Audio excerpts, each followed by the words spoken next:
Welcome. I'm your host, Peter Schleisman, and this is a brand new program we here at EDF Action are launching. Every 2 weeks, we'll bring you the latest developments, from Washington to state houses coast to coast.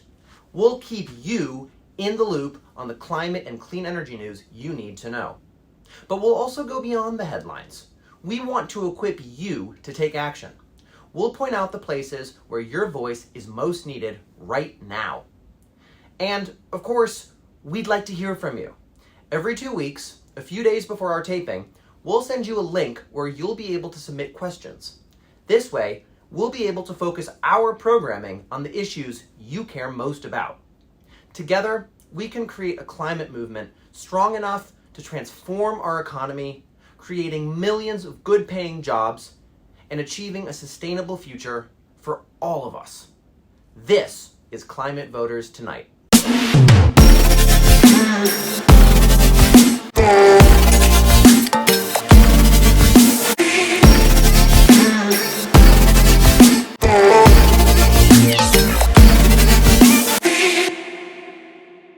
We're going to jump right into the first segment of the night. President Biden gave his annual State of the Union address last week, and let me tell you, it was a strong speech. He did not hold back any punches. Speaking to a joint session of Congress and the American people, he leaned in on our issue, touting how his historic clean energy plan will lower utility bills, create American jobs, and allow us to lead the world to a clean energy future. Listen to what he had to say. The Inflation Reduction Act is also the most significant investment ever in climate change. Ever. Lowering utility bills, creating American jobs. We're going to build 500,000 electric vehicle charging stations installed across the country by tens of thousands of IBEW workers. And we're helping families save more than $1,000 a year with tax credits to purchase electric vehicles and efficient appliances, energy-efficient appliances. Now, I think we can all agree that all of us have a right to breathe clean air, and yet far too many of us live in communities with harmful levels of particle pollution. This pollution comes from power plants, industrial operations, cars, trucks, diesel engines, and wildfires. Particle pollution, even at modest levels, is deadly. These tiny airborne particles, also known as soot, can penetrate deep into our lungs and enter the bloodstream, triggering serious health conditions, including reduced lung development in children, higher rates of asthma, bronchitis, heart disease, cancer, and even early death.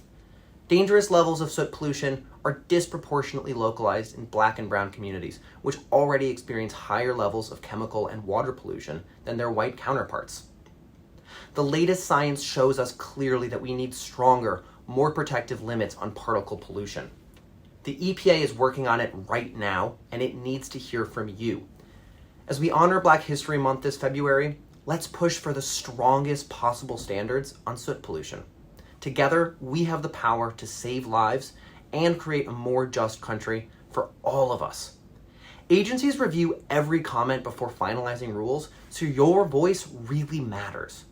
Visit the link below to sign a petition and tell the EPA right now to set strong rules on soot pollution. Now, this next story is one that I am particularly excited about.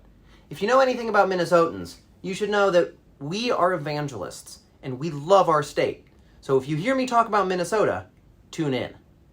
But for those of you who tuned into EDF Action's 2023 Look Ahead event a few weeks ago, you'll probably remember that we heard from Steve Cochran, EDF Action's Associate Vice President of State Affairs, about how states will be in the driver's seat for climate action this year. Well, we just got some great news out of Minnesota, my home state, as I said, where the legislature passed a bill that will require the state's utility companies to commit to 100% renewable energy production by 2040.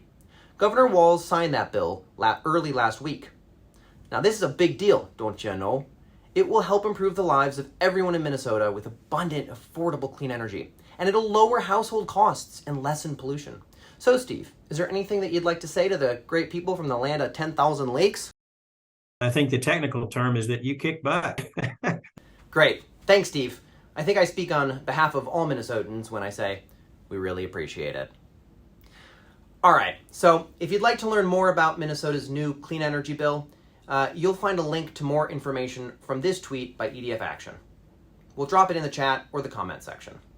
And finally tonight, in case you missed it, EDF Action visited the DC Auto Show a couple weeks ago to check out new electric vehicles made more affordable thanks to President Biden's clean energy plan.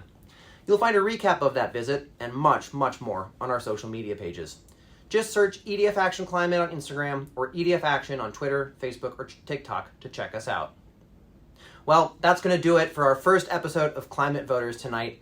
From all of us at EDF Action's headquarters in Washington, thank you so much for tuning in and for being a climate activist. I'm Peter Schleisman.